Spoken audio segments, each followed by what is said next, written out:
महाराज जी जय सिया राम। जी जय सिया राम।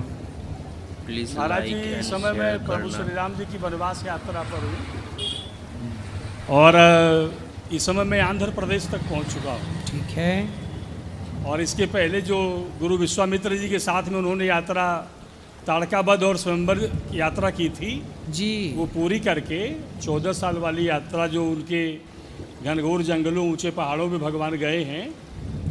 और महाराज जी उतनी दूर तक की यात्रा बीच में छोड़ करके, चूँकि बरसात होने वाली थी तो पहाड़ों पे खतरनाक ज़्यादा होता है, तो इसीलिए हम घर लौट आए। और सारी यात्रा हमारी बाइक से होती है, मोटरसाइकिल से। हाँ जी, तो महाराज जी यात्रा को पूरी करने का आशीर्वाद लेने के लिए आशीर्वाद है।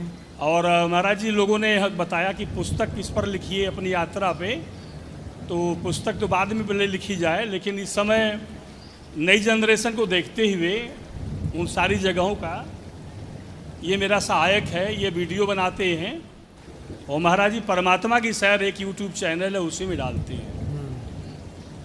महाराज जी हमें अपनी सफलता का, भगवान की यात्रा का सफलता लंका तक हो जाए, बस हम इसीलिए आए हैं कि आपका आशीर्वाद मुझे प्राप्त हो, क्योंकि भक्ति और सेवा के आप अद्भुत स्तंभ हैं और पूरा विश्व आपसे प्रेरणा ले रहा है। हम लोग भी थोड़े बहुत पढ़े लिखे हैं। इसके पहले मैं 27 वर्षों तक बड़े अखबारों में पत्रकार रहा हूँ। वाह। और उसके बाद पिछले 2 साल से भगवान की यात्रा पर हूँ। सही, अब आप सही हैं।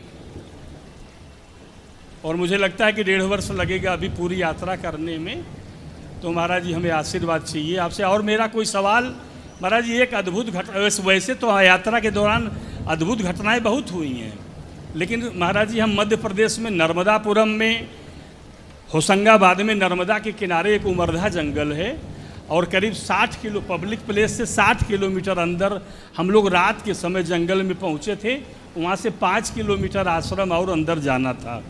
चूँकि हम लोग पैदल थे और यही 2 लोग थे, एक बैग था।